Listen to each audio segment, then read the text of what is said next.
여러분, 기독교는 효도의 종교다. 그렇게도 이야기합니다. 왜냐하면은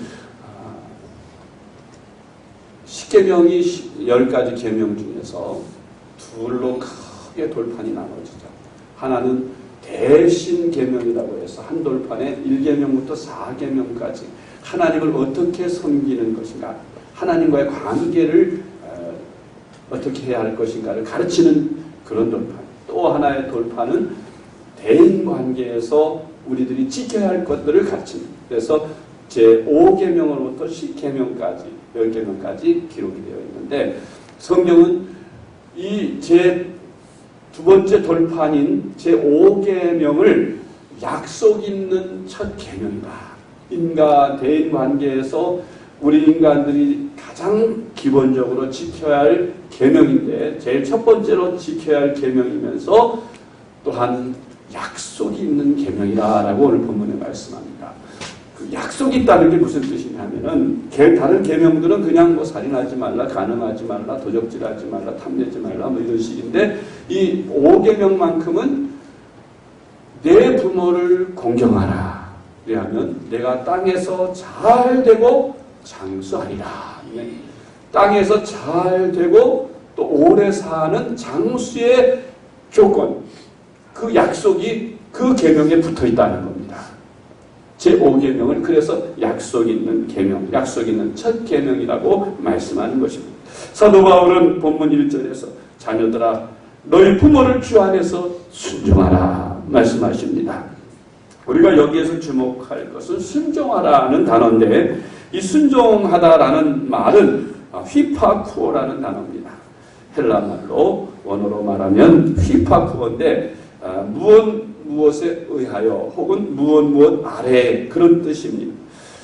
순종하다라는 말, 휘파쿠오의 그 휘포라는 단어와 듣다, 청취하다 하는 그런 의미의 아쿠오, 이게 합하여진 단어라는 겁니다. 그래서 휘파쿠오라는 단어는 귀를 기울인다, 또 따른다, 그런 의미를 가진 용어랍니다. 따라서 좋은 자녀라면 언제나 부모님의 말씀을 들을 준비가 되어 있어야 한다는 것. 효도의 기본은 경청이다. 우리가 지난번에 품성을 배울 때 경청에 대해서 배웠습니다. 이 경청을 할 수 있어야 순종을 할 수 있다는 의미죠. 부모님의 입에서 나오는 말씀을 귀를 기울이는 그런 경청의 자세를 가질 때에 그 다음에 순종할 수 있는 자세도 나온다는 것입니다. 그런데 오늘날 젊은이들이 연세 많이 드신 부모님들의 말씀에 경청하는 자세를 잘 갖지 못하는 게 사실입니다. 왜냐하면은 부모님들이 연세가 많이 드시다 보면 모든 신체 기능이 다 무뎌집니다. 귀도 어두워지시고 치아도 다 손상이 되시고 말도 어눌해지고 정신도 오락가락하십니다. 그러니까 어른들이 되시면, 연세가 많이 드시면 말씀하실 때 금방 하신 말씀을 또 하고 또 반복하고 또 하고 자꾸 하시죠. 이야기를 하면. 그러니까 자녀들이 또 아까 한 얘기 또 하고 또 하니까 듣기 싫은 거예요. 귀찮은 거예요. 그러니까 그냥 막 이제 알았어요 엄마 하고는 그냥 듣기 싫어서 그냥 밖으로 나가버리고 안 듣고 그렇게 한다는 겁니다. 그런데 효도의 기본은 그렇게 반복해서 똑같은 말씀을 다시 하고 또 해도 처음 들을 때처럼, 처음 듣는 것처럼 그렇게 들으라는 거예요. 아 그러세요? 알지만 아까 한 얘기도 그러세요 어머니? 그러세요 아버지? 그러면서 들어라. 그러면 부모님들이 기뻐하신다는 겁니다. 효도의 기본이라는 거죠. 여러분, 성도에게 마땅한 일이 두 가지가 있는데, 하나는 하나님께 순종하고 두 번째는 부모님께 순종하는 것이라고 성경은 말씀합니다. 순종의 법칙을 깨뜨리는 사람에게 형벌이 따른다고 말씀합니다. 부모님께 순종하는 자식이 잘 되지 않는 것을 보지 못했고, 순종하지 않는 자식이 잘못되는 경우를 본 적이 없다는 겁니다. 사도 바울은 디모데후서 3장 1절로 2절에서 내가 이것을 알라. 말세에 고통하는 때가 이르리니 사람들은 자기를 사랑하며 돈을 사랑하며 자긍하며 교만하며 회방하며 부모를 거역하며 감사치 아니하며 거룩하지 아니하며. 말세 때 여러 사람들의 심리를 쭉 나열한 가운데 한 가지가 뭐냐면 부모를 거역한다는 있습니다. 말세가 다가올수록 모든 문화나 사회 풍조가 부모님을 거역하는 풍조가 되는 거예요. 부모님을 모시는 것을 기뻐하지 않는 그런 문화가 점점 세상을 지배하게 된다는 겁니다. 저희가 젊었을 때, 어렸을 때만 해도 모든 가정들이 다 연세 많이 드신 부모님들은 함께 모시고 장남이 주로 책임을 지고 또 장남이 못 모시면 차남이라도 모시려고 하고 이제 장남이 너무 힘들어서 못 모시겠다고 하면 이제 차남이 대신 모시다가 형제들끼리 내가 모셔라 하면서 막 형제가 그냥 그렇게 싸우고 다툴 수 있다는 것도 그거는 대단한 거라는 거예요. 왜요? 요즘엔 아예 싸울 생각도 안 하고 아예 저 양로원에다 모셔버립니다. 혼자 살게 만드시거나 또 스스로 사실 수 없는 경우에는 그저 양로원에 맡겨버리고 그저 자주나 찾아뵙나요?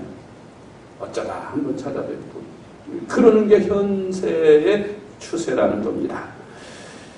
여러분, 부모님께서는 우리를 낳아주시고 길러주셨습니다. 하나님께서 지난주에도 말씀드렸지만 인간 세상을 만드실 때 그 번성하는 방법으로 가정이라는 조직 시스템을 통해서 자녀를 낳게 하고 부모된 이는 그 자녀를 사랑하고 양육하고 잘 키워서 독립된 인간으로 만들 때까지 키워준다는 그런 부모에 대한 의무가 있듯이 또 자녀들은 부모님께서 낳아주시고 길러주신 그 은혜를 감사하는 의미로 부모님이 병드시거나 연로하시거나 이제 스스로 기력이 연약해지셨을 때 남은 노후를 책임지고 잘 보살펴드리고 봉양하는 의무를 주셨다는 겁니다. 그런데 자녀들이 다 부모님의 밑에서 사랑을 받고 부모님의 희생 속에 커갔지만 막상 자기들이 해야 할 의무가 됐을 땐 그 의무를 회피한다는 거예요. 여러분 분명히 아실 것은 우리 기독교인은 세상 풍조를 따라가는 사람들이 아니라 세상을 이끌어가는 사람들임을 믿으시기 바랍니다. 세상 문화가 어떻게 되든지 우리는 세상 문화를 따라가면 안 됩니다. 우리는 성경 말씀을 기본으로 삼고 성경 말씀에 가르친 대로 살아가야 합니다. 가정생활에 있어서도 마찬가지라고 저는 믿습니다. 세상은 점점 더 이상해져 가고 있죠. 말세가 돼갈수록 이제 다음 주에 부부주일인데 미국 같은 나라에서는 아마 부부주일에 남자와 여자가 당연히 부부가 되는데 부부주일에 남자끼리 여자끼리 부부라고 일어서는 부부가 많이 있다는 거예요. 정부에서 법으로 합법적으로 동성애 결혼을 허락했기 때문에 그런 주가 여러 주가 있어요. 이상한 세상이 돼갑니다. 교회가 그걸 용납해서는 안 되는 것이죠. 가정이 무너지는 것 아닙니까? 자녀들은 부모님께 효도해야 합니다. 그것이 자녀된 우리의 의무요. 그리스도인된 의무. 성경은 말씀합니다. 하나님을 잘 섬긴다고 하면서 부모님께 불효하면 이는 위선자다. 거짓말하는 자라 그랬어요. 왜냐하면 눈에 보이는 부모님께 불효하면서 어떻게 보이지 않는 하나님을 섬길 수가 있겠느냐. 그건 위선이고 다 거짓말이다라는 것입니다. 여러분, 중국에서는 올빼미 재판이라는 거예요. 올빼미 재판이 뭐냐면은 부모님께 불효하는 자들에게 내리는 재판이래요. 옛날부터 동양인, 특히 중국인들은 우리나라 까마귀를 싫어하지만 중국 사람들 올빼미를 새 중에서 제일 싫어한답니다. 혐오까지 느낀대요. 우리가 뱀 같은 그런 동물에게 혐오감을 느끼듯이 올빼미에게 혐오감을 느낀대요. 왜 그러느냐 하면은 올빼미는 어려서 제 어미의 젖을 먹고 자라는데 일단 장성하면은 그 어미를 잡아먹는 불효의 새라고 그렇게 믿는답니다.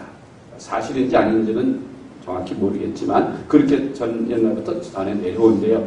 그래서 중국 사람들은 살모사처럼 올빼미는 새 중에서 자기 부모에게 불효하는 아주 나쁜 새라고 여기기 때문에 그래서 우리가 뱀을 보면 그냥 살모사 보면 닥치는 대로 잡아 죽이고 싫어하듯이 혐오하듯이 중국 사람들은 올빼미만 보면 어떻게든 잡아 죽이고 그 죽인 올빼미를 사람들 앞에 전시를 하고 이 못된 새라 그러면서 교훈으로 삼는답니다. 중국 사람들은 부모에게 못된 죄를 범한 사람을 죽여서 머리를 만인 앞에 전시하는 사형을 집행하는데 이를 효수라. 우리나라에 옛날에도 그 목을 베어서 죽이는 참수형을 효수한다 그런 얘기를 많이 했어요. 그 효수라는 뜻이 뭐냐면은 올빼미 머리라는 뜻이에요. 올빼미 머리처럼 목을 잘라서 죽이는 그런 형이라는 겁니다. 성경에서도 말씀하기를 잠언 30장 17절에서 아비를 조롱하며 어미 순종하기를 싫어하는 자의 눈은 골짜기에 까마귀에게 쪼이고 독수리 새끼에게 먹히리라. 이는 불효하는 자는 짐승에게조차 조롱받게 된다는 사실을 말하고 있는 것입니다. 또한 잠언 19장 26절에서 아비를 구박하고 어미를 쫓아내는 자는 부끄러움을 끼치며 능력을 부르는 자식이니라. 이는 부모에게 함부로 대하는 자식에게는 그 이상의 수치와 저주를 받는다는 말씀입니다. 그렇습니다. 성경은 부모님께 대해서 불량한 자녀에 대하여 이렇게 경고합니다. 신명기 21장 18절로 21절을 제가 읽어드릴게요. 사람에게 완악하고 패역한 아들이 있어 그 아비의 말이나 그 어미의 말을 순종치 아니하고 부모가 징계하고 책망하여도 듣지 아니하거든. 그 부모가 그를 잡아가지고 성문에 이르러 그 성읍 장로들에게 나아가서 그 성읍 장로들에게 말하기를 우리의 이 자식은 완악하고 패역하여 우리 말을 순종치 아니하고 방탕하며 술에 잠긴 자라 하거든. 그 성읍의 모든 사람들이 그를 돌로 쳐 죽일지니 이같이 내가 너의 중에 악을 제하라. 그리하면 온 이스라엘이 듣고 두려워하리라. 이스라엘 백성들이 가나안 땅에 들어가서 사는 법과 율례, 규칙들을 말씀하는 가운데 이 말씀은 이스라엘 백성들이 가나안 땅에 들어가서 하나님의 백성으로 살 때 부모에게 이렇게 불효하고 부모를 거역하는 자가 있으면 이렇게 공개적으로 돌로 쳐 죽여서 부모에게 거역하지 못하도록 그런 아주 나쁜 삶이 되지 않는 그런 문화가 그런 유행이 퍼지지 않도록 철저히 단속하라고 가르치는 것입니다. 여러분, 부모에게 효도하는 것이 어떻게 하는 것이 효도일까요? 여러 가지 효도의 방법이 있지만 저는 부모님의 마음을 기쁘시게 해드려야 된다고 생각합니다. 여러 가지 방법이 있지만 효실천 연구회 회장이면서 가나안 농군학교 교장인 김평일 장로님이 만든 가나안 효도실천 10계명이 있어요. 잘 만들었다고 생각이 돼서 여러분에게 소개하려고 합니다. 그분들의 표어가 이런 표어예요. 그 가나안 농군학교 입학하면 효를 알면 성공이 보인다. 효자 가문이 번창하고 믿는 집안에서 효자가 난다. 효를 10계명을 세 부분으로 나누었습니다. 1계명으로부터 4계명까지 4계명까지는 정신적인 효도, 그 다음에 5계명부터 7계명까지는 물질로 하는 효도, 8계명부터 10계명까지 3계명은 행동을 하는 효도, 이렇게 세 가지 부분으로 나누어서 효도를 가르치는데 첫째는 1계명부터 4계명까지 정신적으로 하는 효도입니다. 첫 번째 계명이 뭐냐 하면은 부모님께 신앙을 갖도록 해드려라. 믿음을 갖도록 해드려라. 다시 말해서 전도해라 그 말씀이에요. 부모님께 아무리 다른 것을 잘 해드려도 부모님이 신앙을 갖지 못하고 예수님 알지 못하고 세상 떠나시면 그것처럼 큰 불효가 없는 것이죠. 부모님이 세상 떠나서 이 땅에서도 예수님 없이 살면 얼마나 불행하겠습니까? 그런데 세상 떠나서 심판을 받고 영원한 저 지옥에 떨어진다면 그 불효를 어떻게 우리가 영원히 감당하겠어요? 그러므로 첫 번째 효도는 부모님께 무슨 일이 있어도 효도하는 것이다. 효도하는 것은 곧 전도하는 것이다. 부모님을 꼭 예수 믿도록. 여러분 아직 부모님이 살아계신데 예수 안 믿는 그런 성도님들 계십니까? 그렇다면 여러분 그것을 가장 시급한 첫 번째 효도의 과제로 생각하시고 무슨 일이 있든지 어떻게 해서든지 수단과 방법을 가리지 말고 여러분 부모님을 꼭 전도하셔서 예수 믿도록 해드리시기 바랍니다. 그래서 예수 믿도록 해서 신앙생활을 하도록 신앙을 갖도록 해드리세요. 그러면 돌아가실 때도 편안히 돌아가시고 또 돌아가신 후에도 영생을 얻으시고 천국 가서 영원히 만날 수 있습니다. 제가 몇 번 말씀드렸지만 목사가 가장 곤란할 때가 있어요. 가장 곤란한 자리가 있습니다. 목회하면서. 그게 어떤 자리냐 하면은 그 자녀들은 교회 장로요, 집사요, 권사요, 신앙생활을 잘하는 분들인데 그 부모님들이 예수 안 믿은 채 돌아가시는 거예요. 자기는 신앙이 있으니까 목사님 모셔서 교회식으로 장례하길 원하죠. 그럼 목사가 가서 그 장례식을 집례하는데 뭐라고 집례합니까? 여러분 그 자녀들한테 이 어머니는 지옥 가셨습니다 합니까? 그걸 어떻게 해요? 정말 곤란합니다. 그렇다고 해서 뭐라고 얘기합니까? 정말 위로할 길이 없는 거예요. 말씀드리지만 부모님 전도 안 하신 직분자 되시는 분들은요. 저청하지 마세요. 제발. 곤란해요. 그 자리에 가서 제가 어떻게 장례를 인도해야 될지 모르겠어요. 내가 아는 한 어떻게 거짓말 시킵니까? 어떻게 위로해드려요? 나 위로할 자신 없습니다. 그러니까 꼭 저를 데려다가 집례시키고 여러분 부모님 모시고 싶거든 꼭 부모님 전도하셔서 예수 믿고 돌아가신 다음에 저를 집례해달라고 했어요. 부모님 꼭 신앙 갖도록 하십시오. 어떻게든지 가장 전도를 잘하는 방법은 효도하는 방법이에요. 효도를 잘해요. 부모님이 감동되도록 이 자식이 역시 예수 믿으니까 다르구나. 응? 내 자식이 예수 믿으니까 이렇게 효도를 하는구나. 나도 내가 믿는 예수 믿어야 되겠다. 아까 말씀드렸던 그 세진이 어머니 그 간증하는 소리 들어보니까 그 아버지가 그렇게 아주 윤리적으로나 도덕적으로 훌륭하신 분이지만 예수를 몰랐대요. 근데 이 딸이 얼마나 신실하게 신앙생활을 하고 신뢰 있게 했는지 내가 믿는 예수 나도 믿겠다 그러시면서 그날로 그 모든 유교적 관습이나 모든 걸 다 포기하시고 기독교로 전환을 하시더래요. 대단한 일이죠. 효도를 얼마나 철저히 했으면 여러분들도 여러분 부모님을 전도하기 위해서 그와 같이 효도하시길 주의 이름으로 축복합니다. 그래서 꼭 전도하세요. 두 번째는 두 번째 개념은 대답을 잘하고 말씀을 잘 들어드려라. 한번 따라해 보실까요? 대답을 잘하고 말씀을 잘 들어드려라. 아주 못된 자녀들은 부모님들이 얘야 얘야 하고 부르는데도 못 들은 척하고 일부러 대답을 안 해요. 나쁜 거예요. 큰 소리로 예 하고 막 하던 거 다 내려놓고 달려가야죠. 귀찮아하지 말고 달려가야 합니다. 그리고 아까 말씀드렸던 잘 들어드리는 경청을 정말 더 이상 말씀할 것이 없을 정도로 잘 들어드리는 시간을 내서 그게 효도라 생각하고 새로 듣는 것처럼 또 말씀하시면 그래요 그래 하면서 또 들어드리란 말이에요. 이것만 실천해도 부모님 마음이 훨씬 기쁘시게 될 겁니다. 세 번째 계명은 표정을 발표하고 웃음을 잃지 말라.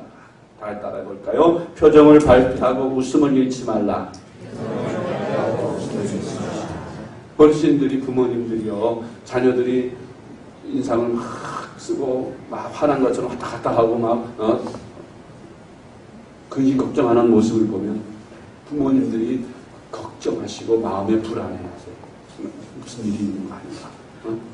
내가 뭐 잘못한 거 있는 거 아닌가? 괜히 불안해하면서 우왕좌왕하세요. 그러니까 혹 자녀들이 근심 걱정되는 일이 있어도 부모님께는 감추고 그런 건 말하지 말고 겉으로 아무렇지도 않은 척 웃으면서 밝은 모습으로 부모님께 대해드리라는 겁니다. 그러니까 걱정 근심 끼쳐드리지 말라는 얘기겠죠.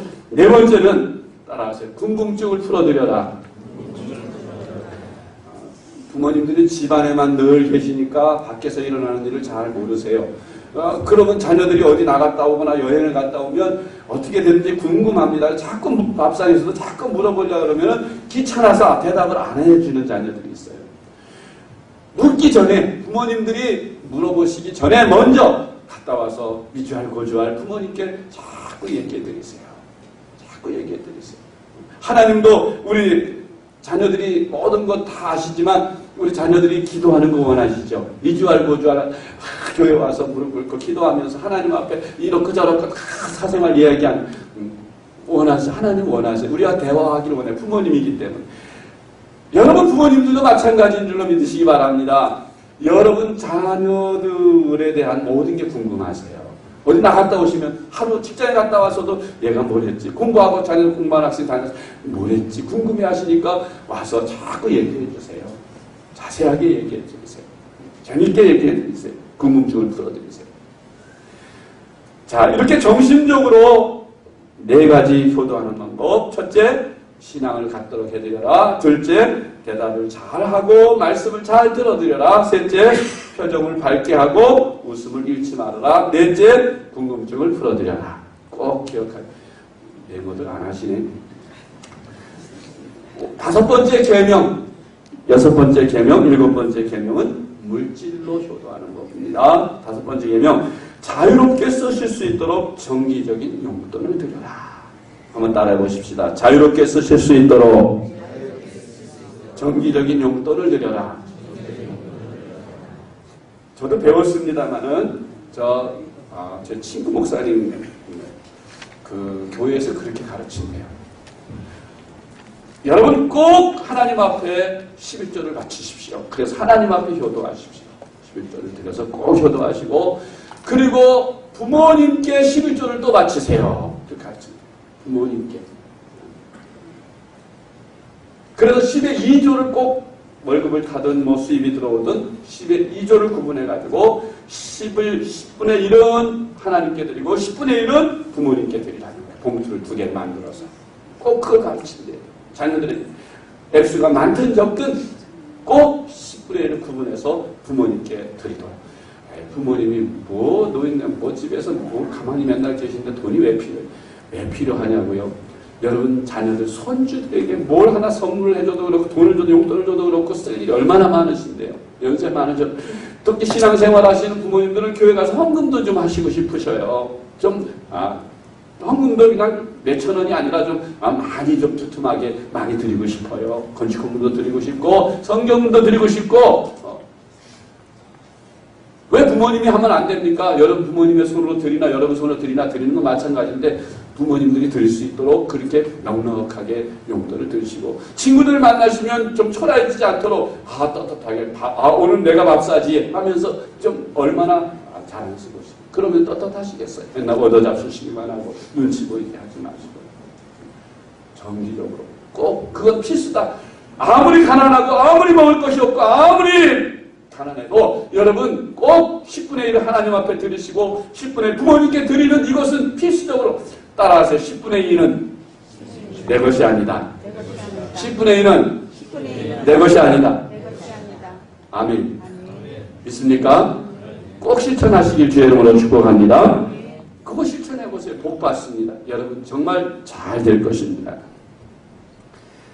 여섯 번째는 향토적인 음식을 해드려라. 따라서 향토적인 음식을 해드려라. 연세 드시면 저도 그래요. 저도 피자보다는 빈대떡이 맛있습니다. 젊은 사람들은 요즘에 뭐 이렇게 퓨전 음식들 뭐 이런 요새 현대적 음식 햄버거라든지 뭐 그런 피자라든지 그런 음식들 좋아하지만 옛날 어르신들은 된장찌개 좋아하시고 청국장 좋아하시고 빈대떡 같은 거 좋아하시고 특히 이제 빈대떡 중에서도 뭘로 만든 거예요? 그런 거 좋아하세요. 그런 음식들을 가끔 해드리셔야 돼요. 그런 거 사다 드릴 생각하지 말고 부모님께 그런 향토적인 음식, 입맛을 돋궈드리는 그런 음식들을 신경 써서 해드려라 하는 것이고요. 7번째, 외모를 아름답게 꾸며드려라. 따라하세요. 외모를 아름답게 꾸며드려라. 연세 많으시면 노인인데 아무렇게나 하고 계시면 어때? 그렇게 생각하는 자녀들이 계시다면 회개하십시오. 연세가 많이 드시나 젊으나 생각은 똑같습니다. 연세 많이 드셔도 화장품 사다 드려서 화장하시게 해드려야 돼요. 멋쟁이들 얼마나 멋지신다고요, 할머니들이. 할아버지들은 무엇을 얼마나 좋아하신다. 나이가 드실수록 이렇게 젊을 때는 아무 옷이나 청바지에 티나 걸쳐도 괜찮지만 연세 많이 드신 어르신들이 그냥 옷을 아무렇게나 입으면 추해 보여요. 나이가 많을수록 컬러풀하고 좀 멋진 옷을 입으셔야 그래도 이렇게 포미가 있어 보이신다. 여러분의 부모님들에게 그렇게 어디 나가도 저분 참 멋쟁이시다. 아름다우시다. 그렇게 느끼실 수 있도록 곱게 늙으셨네. 그렇게 들으실 수 있도록 부모님을 잘 가꿔 드려야 됩니다. 그걸 자녀들이 해야 돼요. 여러분 부모님들이 여러분 어렸을 때 그렇게 해주셨잖아요. 왜 여러분들 갚을 차례예요. 이제는 부모님들이 그렇게 해야 돼요. 그리고 연세가 많이 드시면 몸이 붕 떠지셔서 목욕하는 것도 귀찮아하시고 씻기를 싫어하시니까 자꾸 몸에서 냄새가 나니까 싫어하는데 여러분 목욕을 잘 시켜주고 같이 목욕하세요. 목욕탕에 모시고 가서 제가 목욕탕에 가면 가끔 제가 참 부럽다 그런 분이 계셔요. 자기도 연세가 한 환갑쯤 돼 보이는데 한 8, 90대 어르신 모시고 자기 아버지 같아요. 아버지 모시고 와서 공도 밀어드리고 씻겨드리고 다 이렇게 부축해가지고 목욕시켜드리는 거 가끔 봬요. 목욕탕에 가면. 저분 참 효자다. 그런 생각을 가졌습니다. 그렇게 목욕탕에 자주 못 가지만 집에서 샤워라도 매일 하루에 한 번씩 씻겨드리고 그러면요 냄새 절대 안 나세요. 깨끗하시고 좋으시고 누가 어디 가도 불편하지 않으시고 그렇게 깨끗하게 좋은 옷 입혀드리고 잘 모시는 그런 효도를 하시기 바랍니다. 자, 세 번째로 행동으로 하는 효도, 물질로 하는 효도. 5번째 계명 뭐라고요? 자유롭게 쓰실 수 있도록 정기적으로 11조를 드려라. 용돈을 드려라. 6번째 향토적인 음식을 해드려라. 7번째 외모를 아름답게 꾸며드려라. 이제 8, 9, 10 세 계명인데 이것은 행동으로 하는 효도입니다. 8번째 일거리를 찾아드려라. 따라서 일거리를 찾아드려라. 일거리라는 게 너무 노동적으로 힘든 그런 일거리 말고 옛날 우리 어머니 돌아가신 어머니 같은 경우는 연세가 80이 넘으셨어도요 정정하시니까 밭에 나가셔서 밭에만 다시 심으시고 이렇게 가꾸시고 이런 거 해갖고 자녀들한테 주는 거 엄청 좋아하세요. 그런 일거리를 소일거리를 만들어 드리라. 너희는 아무것도 하지 말고 집에만 계세요. 그러지 말고 하실 수 있는 거 부모님이 소일할 수 있는 그런 일거리를 만들어 드리고 9번째는 친구를 자주 만나게 해드려라. 따라서 친구를 자주 만나게 해드려라. 혼자 계시면 외로우시잖아요. 자주 친구를 좀 만날 수 있도록 그렇게 기회를 드리고 모셔다 드리고 이렇게 좀 해서 가끔 집에 친구분들도 초대해서 식사도 대접해드리고 그렇게 좀 자녀들이 부모님께 대해서 좀 신경을 많이 써드리시길 바랍니다. 마지막 10번째로 등을 긁어드리고 손톱 발톱을 자주 깎아드려라. 따라하세요. 등을 긁어드리고 손톱 발톱을 자주 깎아드려라. 이 말은 이제 스킨십, 신체 접촉을 많이 하는데 연세 많이 드실 수. 여러분 어렸을 때 여러분 부모님들이 그냥 끌어안고 뽀뽀하고 빨고 막 이러면서 신체 접촉을 많이 해서 사랑으로 정으로 키웠어요. 그런데 여러분 부모님들에게 그렇게 하십니까?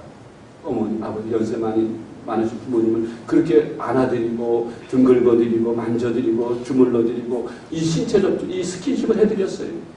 이건 잘 못합니다. 말로만 하지. 그걸 잘 해드려야 돼요. 그리고 부모님들이 어디 신체가 불편하시고 그러면은 최선을 다해서, 제가 들으니까 90 넘은 할아버지인데 무릎이 아프시다 무릎 수술해드렸다. 그래가지고 건강하게 걸어다니신다는 얘기 들었어요. 연세 많이 드셨으니까 뭐 이제 그 연세에 무슨 수술을 해 그러지 마시고 병원에 모시고 가셔서 최대한 불편하신 거 좀 어떻게 더 지금보다 편안하게 사실 수 없는가를 생각해서 침도 맞게 해드리고 뭐 병원에 가서 치료받았으면 치료받게 해드리고 최선을 다해서 편안한 노후가 되시도록 효도를 다하는 말입니다. 사랑하는 성도 여러분, 하나님은 이렇게 부모에게 효도하는 자녀들을 축복하시고 잘 된다 그랬어요. 여러분이 잘 되길 원하시면 부모님께 효도를 다하시기 바랍니다. 그리고 오래 산다 그랬어요. 오래 사는 집안 한번 보세요. 장수하는 집안이 있어요. 장수하는 집안은 부모님께 효도를 잘합니다. 여러분 가만히 주변 그 장수하는 집안 가만히 보세요. 틀림없습니다. 그 부모에게 효도하는 집안들이 오래 살아요. 그리고 잘 됩니다.